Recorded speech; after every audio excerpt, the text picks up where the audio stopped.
मूक माटी में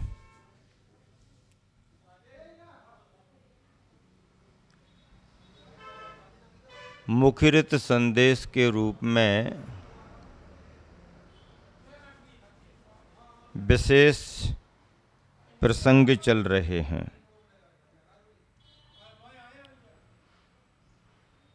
संदर्भ ये है कि माटी को बहुमान मिलने के कारण कुंभ को सम्मान मिलने के कारण स्वर्ण के कलश कलसियों को, थालियों को, स्फटिक की झारियों को सहन नहीं हुआ, क्योंकि अपने आप में वो अपने को महत्वपूर्ण मानते थे। उनकी नज़र में माटी का कोई महत्व नहीं था। लेकिन बात यूं बनी और यूं बिगड़ी कि मुनि महाराज जी ने सब तरफ देखा, सभी तरह की विधियों को देखा, लेकिन माटी के घड़े से पड़गाहन हो गया। वहां बात बिगड़ गई। आहार दान होते समय स्वर्ण के कलश में, स्फटिक की झारियों में सब कुछ रखा है, सोने की थालियां हैं, चांदी की प्यालियां हैं, पर उनसे आहार की शुरुआत ना करते हुए माटी के घड़े से ही जल ग्रहण के रूप में आहार की शुरुआत की। तो ऐसा लगा जैसे हमारी श्रेष्ठता का अनादर किया जा रहा है। दुनिया हमको सर पर रखती है, दुनिया सोने चांदी से चलती है, और ये कौन से संत हैं कहते हैं समता के धनी हैं, और माटी और सोने में अंतर करते हैं। माटी और सोने में अंतर उनकी नज़र में है, तभी तो हमारी तरफ देख भी नहीं रहे, माटी को बहुमान दे रहे हैं। ये प्रसंग मूक माटी के हैं। और प्रसंग तो अद्भुत ऐसा घटा जब आहार दाता श्रेष्ठी श्रावक बीमार पड़ गया, शरीर में दाहे आ गई, सिर में सूल पीड़ा आ गई, तो अनेक उपचारों के मध्य में ये तय हुआ कि सिर की पीड़ा को दूर करने के लिए, सिर में आई ऊष्मा दाह को दूर करने के लिए मिट्टी का लेप किया जाए। तब तो स्वर्ण की चमक और फीकी हो गई। और यही सारे संदर्भ यहाँ पर चल रहे हैं।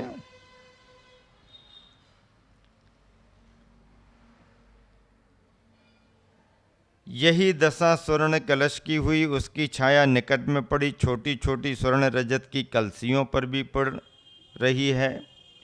कुछ समय तक शांत मौन का शासन चलता रहा। फिर सौम्य भावों से भरे कुंभ ने स्वयं स्वर्ण कलश से कहा कि तुम लोग जो उछल कूद कर रहे हो, अपने आप को श्रेष्ठ मान करके ये व्यर्थ का वकवाद कर रहे हो, तो कुंभ ने ही आगे बढ़ते हुए कहा, ओरी कलसी, कहाँ दिख रही है तू कलसी?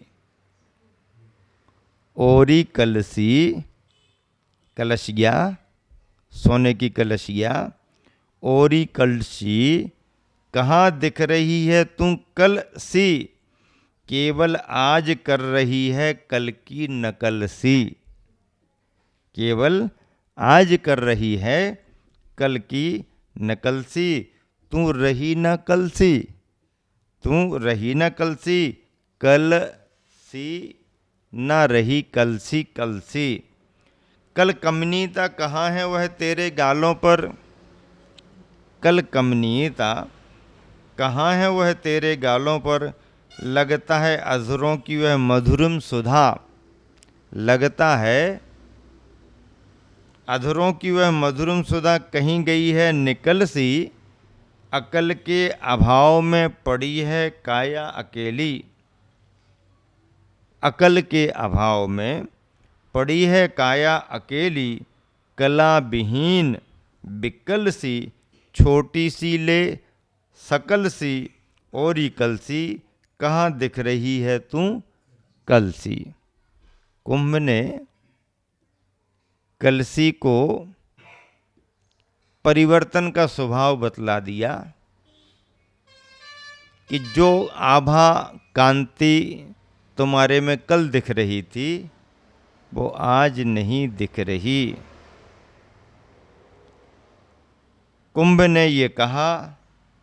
आगे फिर क्या होता है देखिए, व्यंग्यात्मक भाषा कुंभ के मुख से सुन, अपने को उपहास का पात्र मूल्यहीन उपेक्षित देख, बदले के भाव से भरा भीतर से जलता घुटता स्वर्ण कलश, लो परिवार सहित सेठ को समाप्त करने का षड्यंत्र।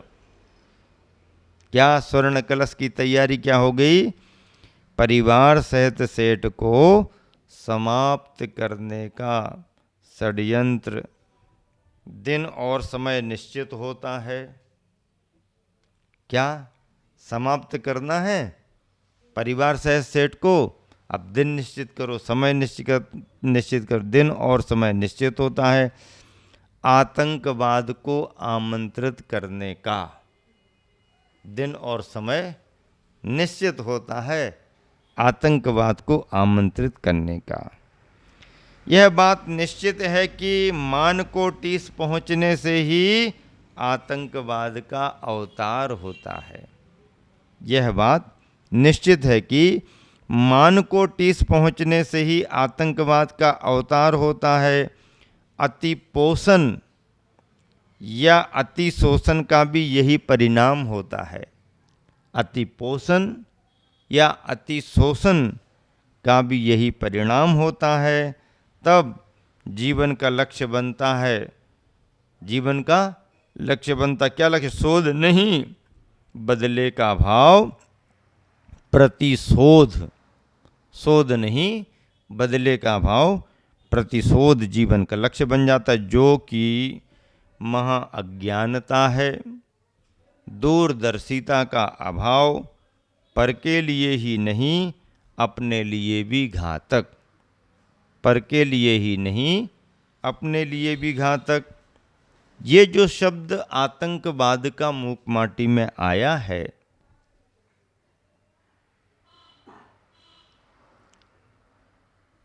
इस शब्द का असर, इस शब्द का प्रभाव गुरुवर के मन पर, आचार्य श्री के मन पर उस समय की परिस्थितियों का है।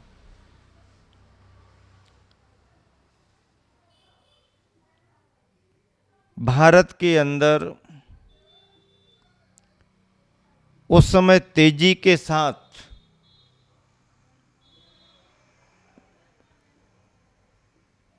खालिस्तान को अलग बनाने की जो मांग उठा रहे थे पंजाब में, पंजाब प्रांत में, उस समय अंदर से जो तैयारियां थीं षड्यंत्रकारी, देश से अलग होने की, अपने स्थान को अलग बनाने की, जो रास्ता उन्होंने निकाला वो रास्ता हिंसा और आतंकवाद का था। सन 1984 की बात है। ग्रीष्म काल में गुरुवर आचार्य श्री मड़िया जी में विराजमान थे। उस समय आतंकवाद तेजी पर था। खालिस्तान की रोज चर्चा होती थी। समाचार अखबारों में आते रहते थे, जनमानस में आ गए थे। तो वो आतंकवाद की जो स्थिति थी और उस आतंकवाद के रूप में जो दुष्परिणाम सामने आ रहे थे देश की एकता अखंडता के लिए, वो किसी भी विचारक के मन को प्रेरित करते हैं। कोई भी साहित्यकार उस पर विचार करता है। संत साधक और कवियों का मन और उनके भाव भी उससे जुड़ते हैं। आचार्य श्री के मानस पर भी ये बात आई, ये ठीक नहीं हो रहा है, ऐसा नहीं होना चाहिए। देश अखंड रहे, एक रहे, सभी लोग हिल मिल करके रहें, ऐसा किसी भी संत के भाव में आता है। उस समय के जो नाम आगे बढ़ रहे थे, उस समय जो आतंकवाद के रूप में मिशन चलाने के रूप में नेतृत्व कर रहे थे, उन सब के भी नाम यहाँ वहाँ किसी भी रूप में मूक माटी में आए हैं।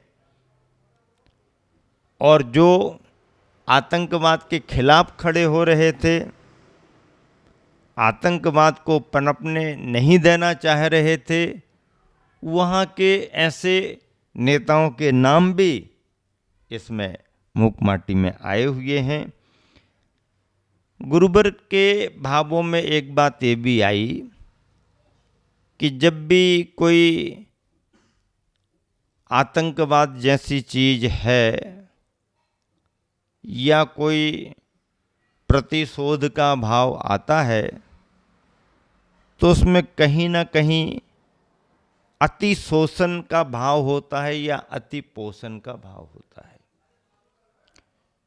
किसी के द्वारा कोई सताया गया हो, किसी के द्वारा कोई प्रताड़ित किया गया हो, तो प्रतिशोध की भावना आती है, बदला लेने की भावना आती है। एक कारण ये भी है। दूसरा कारण ये भी हो सकता है कि हम अपने अत्यधिक साधन संसाधन जुटाने में लगें। दूसरे को कुछ मिले ना मिले वो जाने, हमारे पास सब सामग्रियां आना चाहिए, हमारे पास अधिक संग्रह होना चाहिए। तो अति पोषण का भाव भी लोगों में प्रतिशोध पैदा करता है और अति शोषण का भाव भी लोगों में प्रतिशोध जगाता है। फिर आतंकवाद की कोई परिभाषा नहीं होती है, आतंकवाद का कोई धर्म नहीं होता है, आतंकवाद की कोई जाति नहीं होती है। हिंसा और आतंकवाद से कोई भी जुड़ सकता है। कुछ कारण हो बात अलग है, लेकिन कई बार तो अकारण ही ऐसे रास्तों पर लोग आगे बढ़ जाते हैं, हिंसा के रास्तों पर आगे बढ़ जाते हैं, जिससे दुनिया का विनाश तो होता ही होता है, उस व्यक्ति का भी विनाश होता है।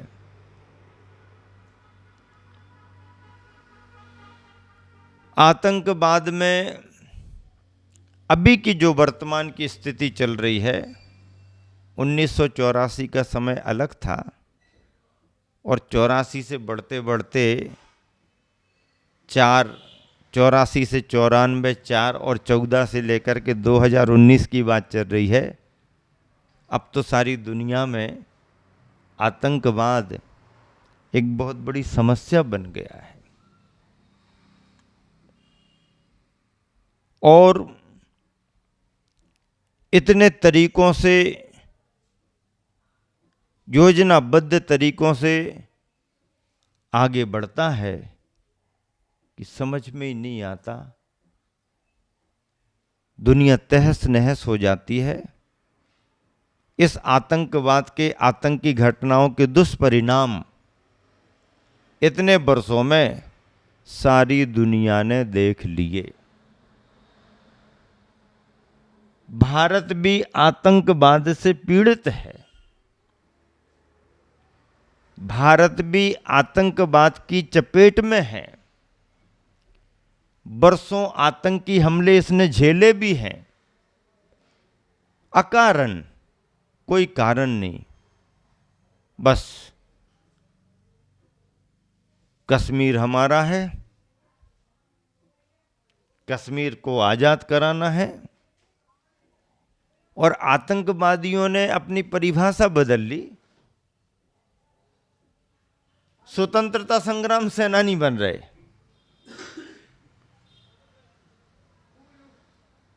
आजादी का आंदोलन चला रहे। ये आजादी का आंदोलन होता है क्या? ये स्वतंत्रता संग्राम सेनानी होते क्या? नहीं, ये नृशंस हैं, क्रूर हैं। पैसा ले लेते हैं, परिवार को दे देते हैं और मरने का मन बना करके तैयार हो जाते हैं। उनका इस्तेमाल करते हैं लोग और वो दूसरे को उड़ाएंगे उड़ाएंगे, खुद भी उड़ जाएंगे। ये आतंकवाद का मुखौटा है, स्वरूप है। और इसमें कश्मीर ने तो दंश झेला ही झेला। देश के विभिन्न कोनों में, विभिन्न नगरों में, महानगरों में भी आतंकी घटनाओं से जनजीवन तहस नहस हुआ है, जान माल की हानि हुई है। सरकारें जागी, सरकारों ने उपाय किए और सरकारी उपाय बनते बनते बनते बनते अभी के 5-6 बरस में जो व्यवस्थाएं चेंज हुई हैं और मिलिट्री को जो स्वतंत्रता का अधिकार दिया गया है, या वर्तमान के प्रधानमंत्री नरेंद्र मोदी ने आतंकवाद से लड़ने की जो दृढ़ इच्छा शक्ति दिखाई है, सारी दुनिया को चौंका दिया उन्होंने। इतने बड़े बड़े ठोस निर्णय लेकर के उन्होंने सारी दुनिया को यह एहसास करा दिया कि यदि कोई अकारण हमारे देश पर आतंकी हमले करेगा तो हमारी सेना चुप नहीं बैठेगी। और उसके जवाब भी दिए गए। 3-4 ऐसे ठोस तरीके से जवाब दिए गए कि दुनिया हिल गई। जब तक पब्लिक सो करके उठे तब तक तो देश में जश्न मनाया जाने लगा। उसका कारण यही कि आतंकवाद की अति हो रही है। कभी धर्म का नाम लेकर के, कभी अपने स्थान का नाम लेकर के, कोई तथ्य नहीं है। कोई भी इसमें तथ्य नहीं है। और जो तथ्य थे वो वर्तमान ने सरकार ने साबित कर दिए। धारा 370 खत्म करके एक देश के लिए, अखंडता के लिए बहुत बड़ा काम कर दिया। और भी ऐसी बॉर्डर पर सुरक्षा तैयारियां हैं, या कोई भी किसी भी तरीके से गतिविधियां चलाए, आतंकी कैंप चलाए, शिविर चलाए, तो उनसे कैसे निपटा जाए, वर्तमान में बहुत सावधानी है, सतर्कता है। और दुनिया के सारे मंच भी इस बात को स्वीकार कर रहे हैं कि भारत यदि कोई कार्यवाही कर रहा है तो वह जवाबी कार्यवाही कर रहा है, अपनी तरफ से कोई कार्यवाही नहीं कर रहा। और जवाबी कार्यवाही करने का तो हर देश को अपनी सुरक्षा के लिए अधिकार है। ऐसा ये आतंकवाद का साया 84 में पंजाब प्रांत में तेजी के साथ भिंडरावाला, लोंगोवाल आदि आदि के द्वारा आगे बढ़ा था।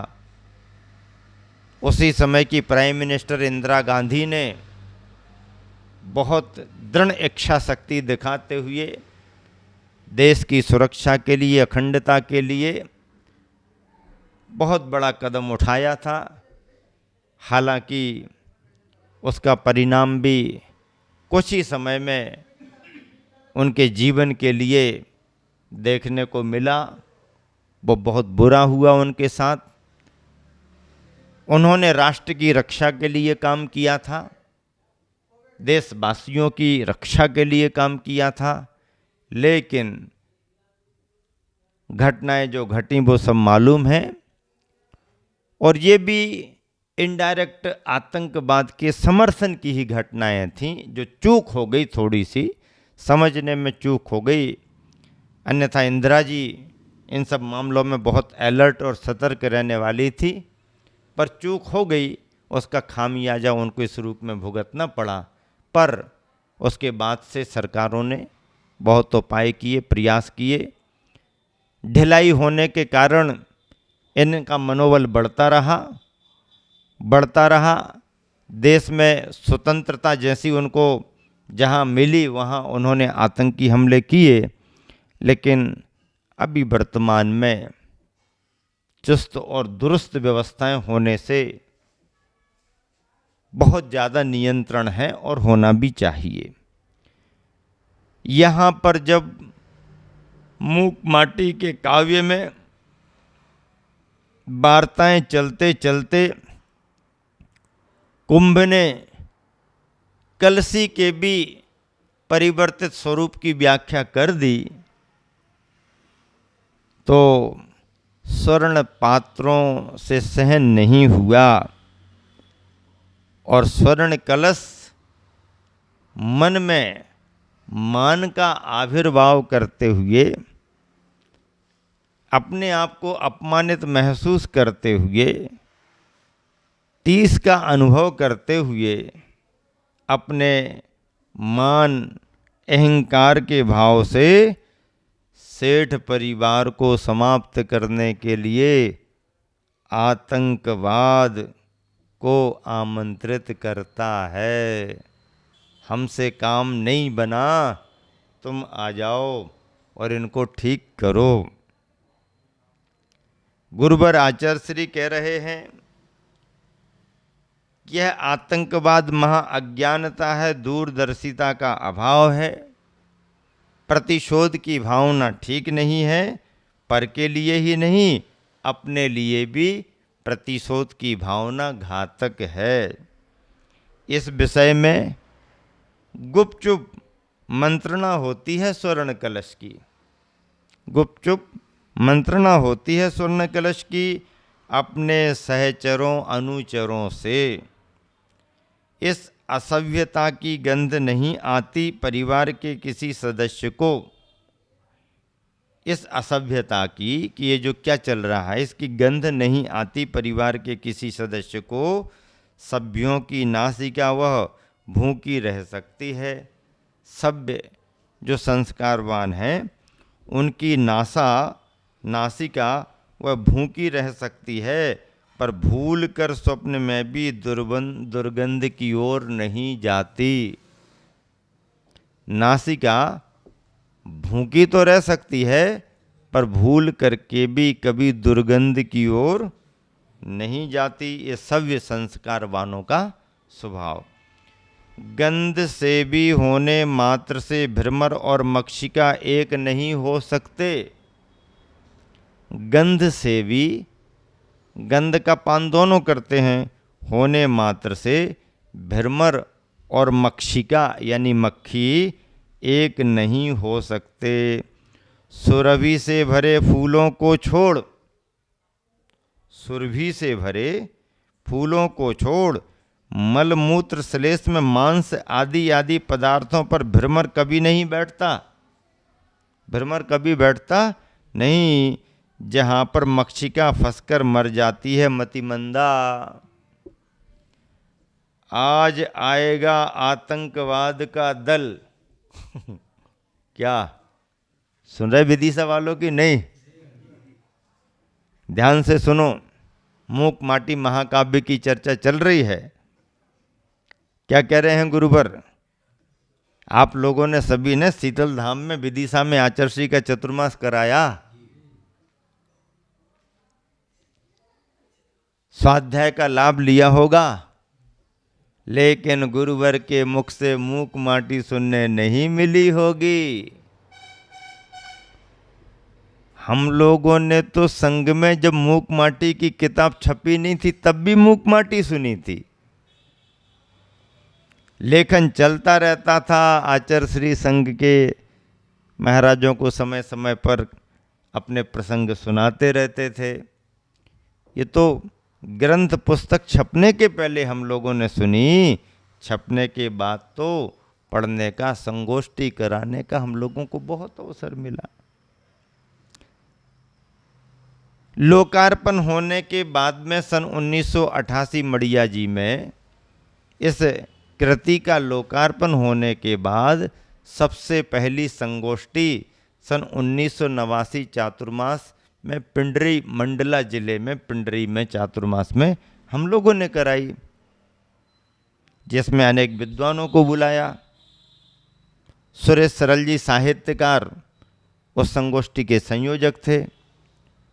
डॉक्टर नेमीचंद जी जैन तीर्थंकर पत्रिका के संपादक इंदौर से वह प्रमुख अतिथि वक्ता के रूप में उपस्थित हुए थे।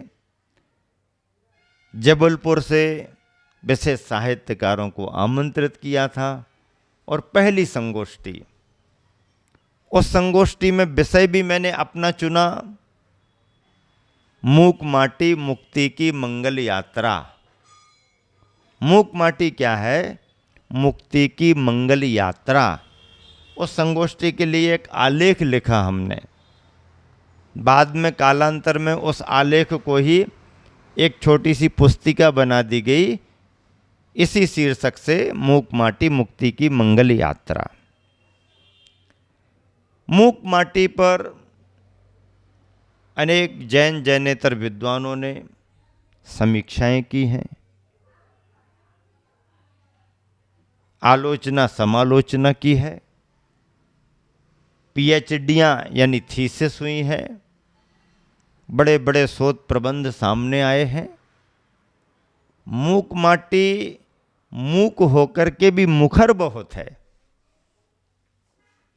और इतनी मुखर है, इतनी मुखर है कि नाम तो मूक के रूप में है, लेकिन हर पद पद पर बोलती है। एक विद्वान ने कहा कि मुझे समझ में ही नहीं आ रहा, सारे निर्जीव पात्र बोल रहे हैं। आदमी बोले तो बात अलग है, बच्चे बोलें तो बात अलग, क्योंकि बोलने की क्षमता उनके पास है, वो तो बोलेंगे बोलेंगे। लेकिन निर्जीव पात्र, माटी, माटी का घड़ा, कुदाली, कांटा, फूल, स्वर्ण कलश, चमचियाँ, प्यालियाँ, लोटे, बर्तन, ये वो सब बोल रहे हैं, सब अपनी अपनी बात रख रहे हैं। तो निर्जीव होकर के भी बोल रहे हैं, तो मूक मूक कहाँ से? लेकिन शीर्षक बड़ा गहरा है, सधा हुआ है, और उस सधे हुए शीर्षक में बहुत ही सार आनंद भरा हुआ है। यहाँ पर मूक माटी की चर्चा में आज प्रसंग बन गया विदिशा से, सभी कार्यकर्ता यहाँ पर आए हुए हैं। संजय मामा, कमलेश गुलाबचंद जी और हृदय वाले को लेकर के यहाँ पर आज उपस्थित हुए।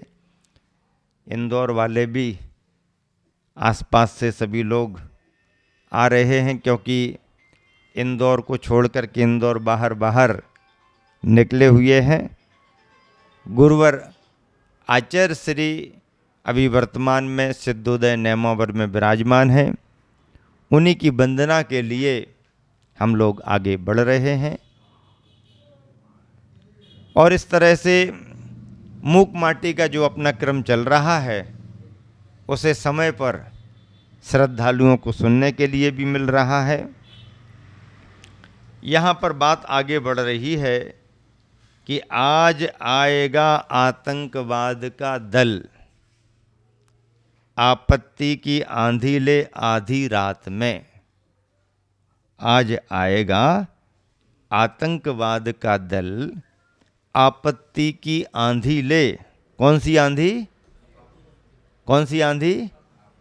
आपत्ति की आंधी ले आधी रात में। और इधर स्वर्ण कलश के सम्मुख बड़ी समस्या आ खड़ी कि अपने में ही एक और असंतुष्ट दल का निर्माण हुआ है। अब स्वर्ण कलश के सामने एक समस्या और खड़ी हो गई। क्या खड़ी हो गई? कि अपने में ही एक और असंतुष्ट दल का निर्माण हुआ है। लिए निर्णय को नकारा है उसने, जो निर्णय हो गया उसको नकारा है उसने। अन्याय, असभ्यता कहा है इसे। आधी रात को आएंगे, आपत्ति की आंधी लेके आएंगे, आतंकी चेहरे में आएंगे। अपने में से ही किसी ने नकार दिया कि ये ठीक नहीं, बातचीत हो जाए, जवाब दे दिया जाए, वहाँ तक बात तो ठीक है, पर किसी पर आतंकी हमला कर दिया जाए, ये ठीक नहीं। और अपने में ही एक और असंतुष्ट दल का निर्माण, एक ग्रुप बन गया जो पहले विरोध में खड़ा था, लेकिन विरोध का ये मुखौटा स्वरूप देख करके उसी में से वो कहने लगे नहीं भाई ये इतना ज़्यादा नहीं, ये ठीक नहीं। लिए निर्णय को नकारा है उसने, अन्याय असभ्यता कहा है इसे, अपने सहयोग समर्थन को स्वीकृति नहीं दी है। आप जो कर रहे हो ना, इस काम के लिए हमारा समर्थन नहीं है, इसमें हमारी सहमति स्वीकृति नहीं है, और उसने स्वीकृति नहीं दी है। न्याय की बेदी पर अन्याय का तांडव नृत्य मत करो। क्या? न्याय की बेदी पर, न्याय की बेदी पर अन्याय का तांडव नृत्य मत करो कहा है उस दल की संचालिका है। कहा है उस दल की संचालिका है स्फटिक की उजली झारी। अब जो कह रही है वो मुखिया, स्फटिक की उजली उजली झारी, वह प्रभाविता है माटी के कुंभ से। स्फटिक की झारी माटी के कुंभ से प्रभावित है, उसके गुण धर्मों से प्रभावित है। इसलिए उसने कहा कि हम लोग तुम्हारी इस बात का समर्थन नहीं करेंगे। सहयोग तो दे रहे थे, लेकिन तुमने जो आतंकी मुखौटा बनाया है इसमें हमारी सहमति नहीं। न्याय की बेदी पर अन्याय का तांडव नृत्य मत करो कहा है उस दल की संचालिका है स्फटिक की उजली झारी, वह प्रभाविता है माटी के कुंभ से। धीरे धीरे झारी की समझदारी धीरे धीरे झारी की समझदारी बहुतों को समझ में आने लगी है, और झारी का पक्ष सबल होता जा रहा है अनायास। चंद चमक से उछलती हुई चांदी की कलशियाँ, चंद चमक से उछलती हुई चांदी की कलशियाँ चालाक चालकों से छली, चालाक चालकों से छली। बड़ी छोटी चमचियाँ ये धोखे में आ गईं, बड़ी छोटी चमचियाँ धोखे में। तामसता से तने हुए, तामसता से तने हुए तमतमाते ताम्र बर्तन, तामसता से तने हुए तमतमाते ताम्र बर्तन। राजस्थान में राजी रमे, राजस्थान में राजी रमे, पर प्यार से पले और भी भ्रम में पड़े प्याले प्याले प्यालियाँ, पर प्यार से पले और भी भ्रम में पड़े प्यासे प्याले प्यालियाँ, जिन्हें पक्षपात का सर्प सूंघा था, पक्षपात का सर्प सूंघा था। ऐसे लगभग सभी भाजन, चांदी के, सोने के, स्फटिक के, ताम्र के बर्तन, आदि आदि बड़े छोटे कलश कलसियाँ, चमचे चमचियाँ, लोटे प्यालियाँ, सभी जिन्हें पक्षपात का सर्प सूंघा था, ऐसे लगभग सभी भाजन यानी बर्तन स्वर्ण पक्ष को ठुकरा कर, स्वर्ण कलश के पक्ष को ठुकरा कर झारी के चरणों में झुकते हैं। लो अब झारी कहती है, हे स्वर्ण कलश जो मां सत्ता की ओर बढ़ रहा है, हे स्वर्ण कलश जो मां सत्ता की ओर बढ़ रहा है, समता की सीढ़ियां चढ़ रहा है। क्या? समता की सीढ़ियां चढ़ रहा है। उसकी दृष्टि में सोने की गिट्टी और मिट्टी एक है। कौन? जो मां सत्ता की ओर बढ़ रहा है, मां सत्ता यानी महासत्ता की ओर बढ़ रहा है, समता की सीढ़ियां चढ़ रहा है। उसकी दृष्टि में सोने की गिट्टी, सोने की गिट्टी जानते?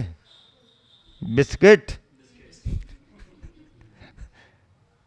अभी तो जितने लोगों ने खूब जमा करके अंदर रख लिया है ना, अब उनकी नींद उड़ रही है। नोटबंदी के समय में अब दिखाएंगे तो मुश्किल होगी। क्या करो? गोल्ड खरीद लो, गोल्ड खरीद लो, gold gold gold gold gold. देश में बहुत गोल्ड उठ गया और रिकॉर्ड कुछ भी नहीं है। कहां गया होगा इतना गोल्ड? हाँ, ये नोटबंदी के समय का काम है। चलो नियम बनाओ। क्या नियम बनाओ? अपना अपना शो कर दो, अपना अपना शो कर दो। इतनी इतनी तारीख तक आप अपना शो कर दोगे तो आपका है, और नहीं करोगे तो बोलो भाई, आप शो कर दो। जो भी उसका नियमावली है टैक्स भर दो। आप बता दो कितना गोल्ड है तुम्हारे पास, आभरण आभूषण जो भी है बता दो। सामान्य से जो एक सदस्य के लिए, सामान्य से परिवार के लिए उसकी तो कोई बात नहीं, तो परिवार और सदस्य को जो चाहिए वो तो रखे रहो, उससे कोई लेना देना नहीं। लेकिन उससे अतिरिक्त यदि आपने अपने नोटों को अलग करके और गोल्ड रख लिया है तो फिर बता दो जल्दी जल्दी, और उसका जो बनता है उतना भर दो, तुम्हारा नंबर 1 का हो जाएगा। और यदि तुम नहीं बताते हो, टैक्स नहीं भरते हो, तो छापे लगेंगे और अंदर का काला काला। अरे कलर में तो सोना है लेकिन है तो काला काला ना। जो दिखा नहीं सकते वो काला माना जाता है, और जो सबको सरेआम दिखाओ वो सफेद सफेद है। वाइट मनी ब्लैक मनी का अर्थ तो यही है ना। है मनी, मनी कोई ब्लैक और वाइट थोड़ी होती है। फिर क्यों कहते मनी को ब्लैक वाइट?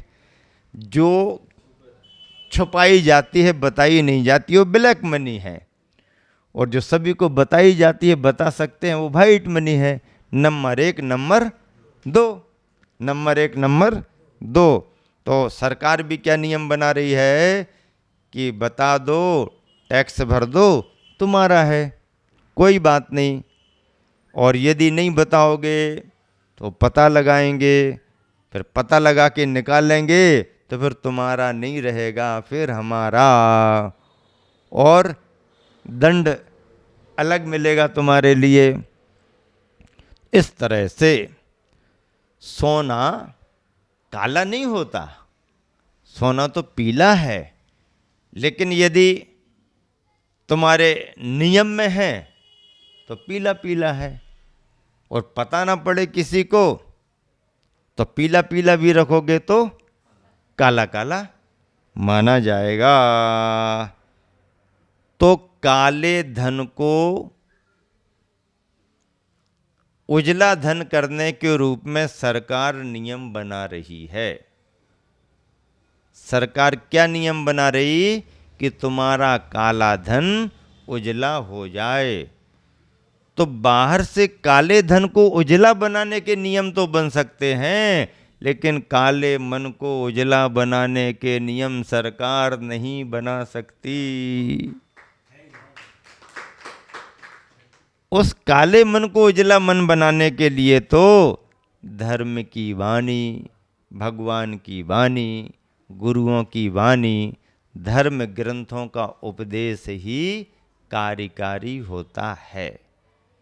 किसी भी समुदाय का कोई भी संत हो, यदि वह संतत्व का भाव रखता है, यदि वह अपने देश से प्रेम रखता है, वह अपनी भारतीय संस्कृति को महत्व देता है, तो भारत देश में रहने वाले किसी भी समुदाय का कोई भी संत आदर्श हो सकता है और उसकी वाणी समूचे देश के लिए, देशवासियों के लिए कल्याणी हो सकती है। जाति, धर्म और पंथ की इसमें कोई बात नहीं है। ज्ञान इन सबसे ऊपर उठा हुआ होता है। ज्ञानियों से जहां भी ज्ञान मिले उसे लेना चाहिए। अच्छाइयाँ हर जगह मिल सकती हैं। जहां भी अच्छाई मिले अपने कल्याण के लिए, अपनी भलाई के लिए, वो ग्रहण करना एक अच्छे नागरिक का कर्तव्य होता है। लेकिन हम हैं कि बुराइयों में से अच्छाइयाँ निकालना तो हमारे बस का ही नहीं है। बुराइयों में से अच्छाई निकालना तो हमारे स्वभाव में नहीं, हमारे बस का नहीं। हम तो इस स्वभाव के हैं कि अच्छाइयों में से भी बुराइयां निकालते हैं। अच्छाइयों में से बुराइयां निकालते हैं। एक बार ऐसा हुआ, आदमी चला जा रहा था, चलते चलते चलते चलते एक बगीचे के पास पहुंच गया। फूल खिले हुए हैं, सुगंध आ रही है, अच्छा लगने लगा उसको। देखते देखते उसका चिंतन चला, विचार चला, उसने नजर दौड़ाई। फूल खिले हैं, बहुत अच्छे हैं। गुलाब का फूल खिला हुआ बहुत अच्छा लग रहा, गंध भी अच्छी आ रही। अब जब गंध अच्छी आ रही, फूल खिला है, तो वहीं पर उसकी नजर टिकना चाहिए, वहीं पर उसका विचार केंद्रित होना चाहिए, वहीं पर उसको भरपूर आनंद लेना चाहिए।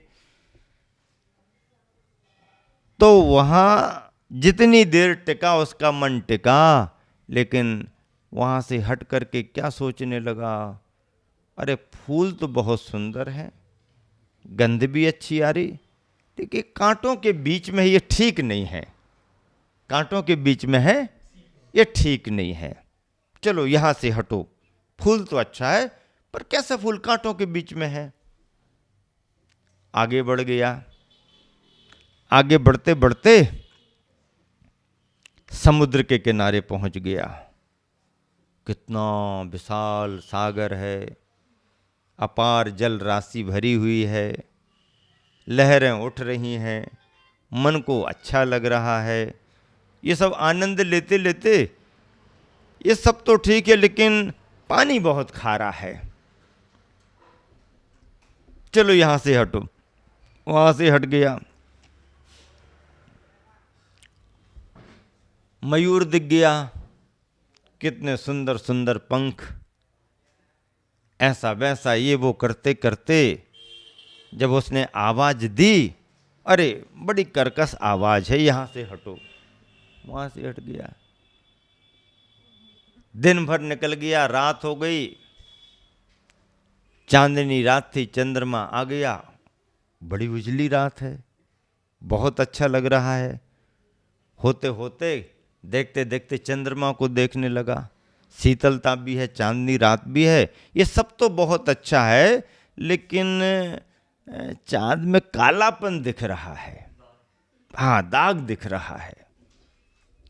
ऐसा करते हुए जैसे ही आगे बढ़ा कि आकाश से देववाणी हुई, अरे मनुष्य तू सब में महान है, यदि दोष देखने की दृष्टि ना हो तो।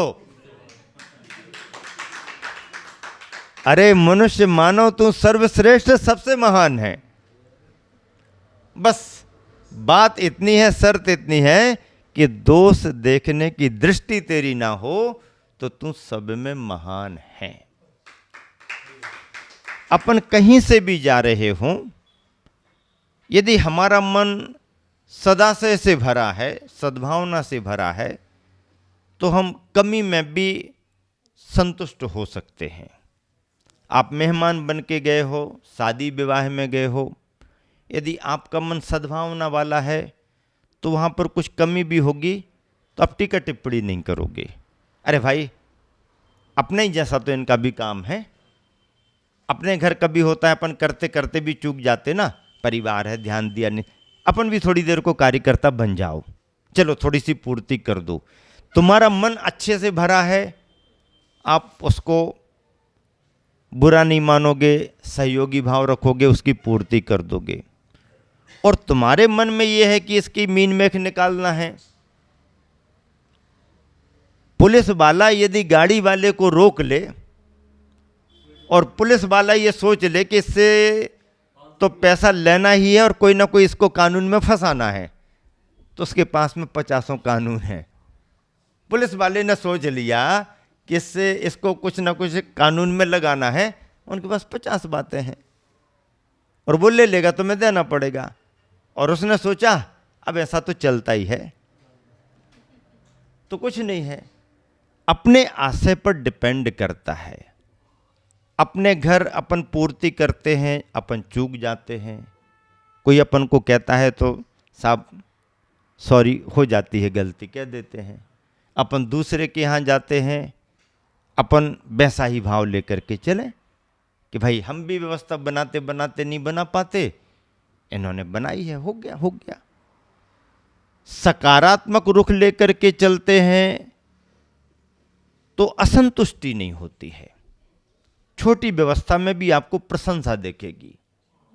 और यदि अपन अलग विचारधारा लेके चलते हैं तो कितनी भी व्यवस्था क्यों ना जुटा दे, कितनी भी अच्छी वीआईपी व्यवस्था दे दे, पर हम चाहें तो कहीं ना कहीं उसकी खामी निकाल सकते हैं, निकाल देते हैं और कहने का फिर तुम्हारे को मौका मिल जाता है। ऐसा नहीं, ऐसे ही परिणाम होने के दुष्परिणाम समाज में बहुत आए। एक समय था जब वर वधू चयन के लिए लड़के का पक्ष लड़की के परिवार में जाता था और राजघराने का भाव लेकर के जाता था। ये पूछेंगे, ऐसा पूछेंगे, वैसा पूछेंगे, ये लेंगे, वो लेंगे, ये देना पड़ेगा, वो देना पड़ेगा। लड़कियों का पक्ष बहुत परेशान रहता था। 25 साल पुरानी बात। और जिसके यहाँ 2-4 लड़कियां हो गई तो वो तो सोचता भैया यार ये लड़के तो नाक में दम कर देते हैं और क्या बताएं, कैसा बताएं। पूर्ति करते करते भी अब जब बारात आती थी तो लड़के का पक्ष या परिवार फिर भी समन्वय करके चले या निभाने की भावना रखे, पर दोस्त यार और ऐसा वैसा करके मतलब माहौल बिगाड़ेंगे, राजा बन करके आएंगे और ऊदम फादम करके जाएंगे। लड़कियां ऐसा होते होते दृष्टि बदल गई, व्यवस्थाएं बदल गईं। परिणाम ये निकला कि जिन साधनों का उपयोग किया गया लड़की नहीं चाहिए और ऐसा वैसा करके आज अनुपात कितना घट गया। स्थिति क्या बन गई आज? जो लड़के का दृष्टिकोण रहता था 25 साल पहले, आज वो दृष्टिकोण लड़की का बन गया। अब लड़का राजा बनकर के आता है क्या?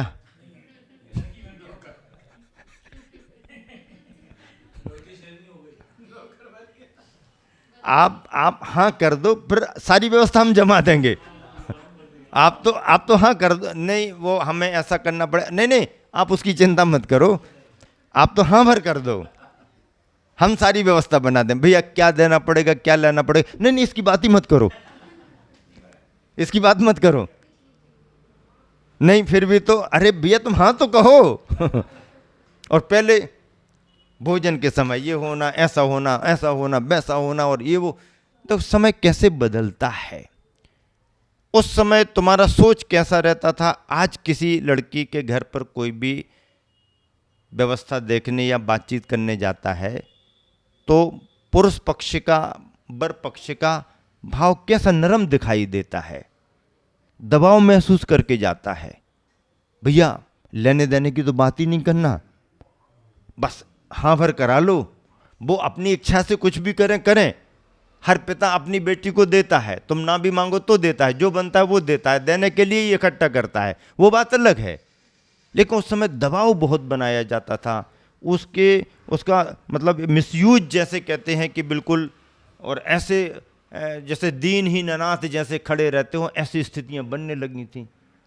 25 साल में कितना समय बदल गया, 25 साल में समय बदल गया। सेल्फ डिपेंड, अपने पैरों पर खड़ी होने लगी, माता पिता का सम्मान रखने लगी। उन्होंने वो दुष्परिणाम देखे माता पिता के। समय का चक्र बदलते देरी नहीं लगती, और ऐसे ही समाज में परिवर्तन आते, इसी को क्रांति कहते हैं। इसका आयोजक कोई नहीं है।